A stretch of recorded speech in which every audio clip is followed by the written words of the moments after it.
How's it going, guys? My name is Zach with the Movie Castle, and today we're going to be taking a look at Monsters. This is Season 1, Episode 4, and this one's entitled The Vampire Hunter.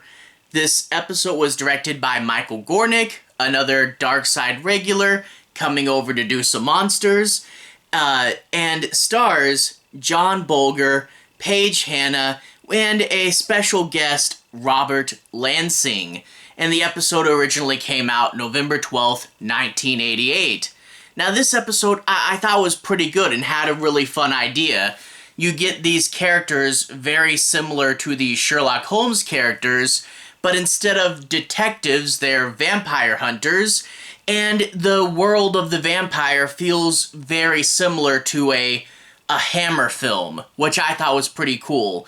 Now, that's such a really good, really great concept that, I mean, it's one of those that I keep wishing they had pushed it way, way farther. Sherlock Holmes versus vampires is really cool, and a lot of the stuff they did here was really fun. I mean, that old-timey gothic world winding up in a dungeon at the end and having a pretty cool set piece, and this really cool vampire character. A lot of stuff in here really does work, and it's a pretty fun episode. But things like the deduction, they do that a little bit at the beginning, and I really wish that this was much more mystery heavy with a much tighter plot, and we really got to see the Holmes equivalent really dig down and investigate. Sadly, not the biggest mystery ever. I really wish it was. But even though there's that, and even though there's other things, like the Holmes character not realizing Watson's in danger for quite some time, there are a few little moments that I do wish were better, but still, a good solid base concept in that good Hammer-inspired atmosphere. Obviously not as big and cool as a Hammer movie, this is a TV show, but it still is a really good idea and a really solid episode. Not my favorite show, like my favorite episode or anything, but still really, a fun time, and I can definitely recommend this one. Without further ado, I'm going to go ahead and analyze it a little further. I'll talk a bit about the plot. I won't do any major spoilers, so I won't go near the end, but I do want to take a moment for deeper analysis. So, let's talk about it. We open up with a substitute for Holmes and Watson. They're not literally Holmes and Watson. I don't know if they felt like, oh, they're vampire hunters, they can't literally be the same characters. Or maybe it was a copyright issue. I know Holmes is public domain today, but until case files entered domain, the family was trying to hold him, But anyway, they're not really Holmes and Watson, but it's master and protege. I think the protege is like his cousin this time around, and we're going to get a beautiful woman coming to their office and begging them to help on a case. Very Sherlock Holmes. You even have a Miss Hudson character. Well, the Holmes equivalent wants to leave. He says he's bored with vampires and he kind of detests them. I think he says something like pale-faced cowards or something, and he's wanting a break, and he's actually wanting to go investigate Sigmund Freud in England, so he's about to go on vacation when you get this beautiful woman walking in, and the Watson equivalent will fall in love with her, and she says, I think my brother's turning into a vampire, and lists some telltale signs, and Holmes, shakes, again, not really Holmes, but I don't remember their real names. But the Holmes equivalent will shake her hand and then look at it. I'm not really sure what he was looking for on the hand, but later on he'll say, let me take your coat, and then pull her in, look at her neck for bites, and then hold her up to the mirror.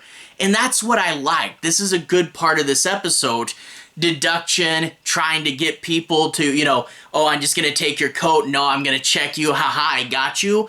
I wish more of the episode was like this, but it's not, and I really wish we had a good, tight mystery element here, but you could have done more. Anyway, Holmes says, I'm going on vacation, I can't do this. And of course, that's going to lead to Watson going off to do this later, not realizing the danger he's in. And will Holmes figure it out? It will take him some time to realize he's missing. That was a problem. Like, how long? But we do get a few things, a few little puzzling elements. You know, I said the script wasn't perfect.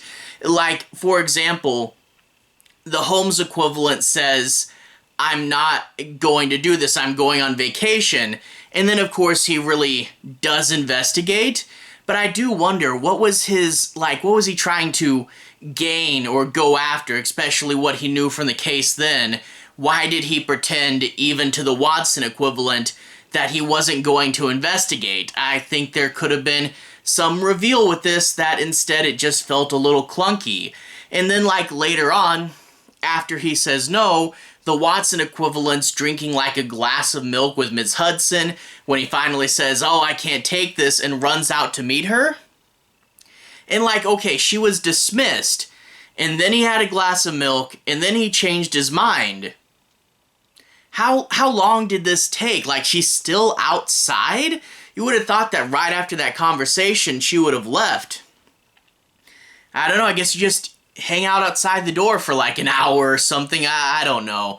Now, of course, it's going to be more dangerous than the Watson equivalent knows, and I don't want to go too far into the end because I don't want to spoil, because even though it isn't a super big mystery, there are some fun revelations, including, you know, why this is all happening.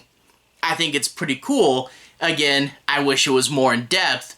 I will say, though, we do get a fun action sequence set in a cool, gothic, crypt basement-looking thing.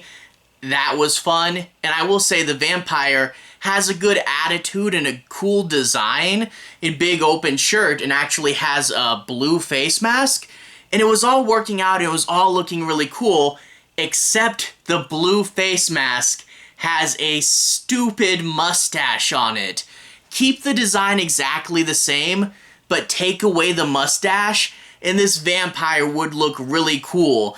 But he's got his blue face mask covering up his vampire teeth, looking a little bit Hannibal Lecter. The design's really working, but then they just took it one step too far and gave him a mustache of all things. And I'm like, oh, you had it. You had it and you ruined it. Oh well, like I said, this episode does a lot right, which makes the missing pieces and the stuff that don't work kind of frustrating. If it had a more developed mystery, like for real, we follow Watson with the girl, what's as interesting, but in turn, we get Holmes coming back to Miss Hudson just saying, oh yeah, I did this investigating off camera, and I'm like, well, no, come on. So it is just a little frustrating, but overall, Sherlock Holmes in the world of Hammer vampires is a fun idea. Not as perfect as either one of the source materials, but it makes for a fun episode of TV that I can definitely recommend. So it's pretty cool, not great, but cool. Anyway, to everyone who's watched so far, thank you for watching. To everyone who's liked and subscribed, thank you. You really are helping the channel out. I'll leave a relevant playlist on the bottom. This should be my Monsters playlist. If you guys want to see me talk about other episodes of the series, you should be able to find the reviews for the past episodes in there. Anyway, have a good day. I'll see you guys again very, very soon. Relevant playlist on the bottom. Have a good day now.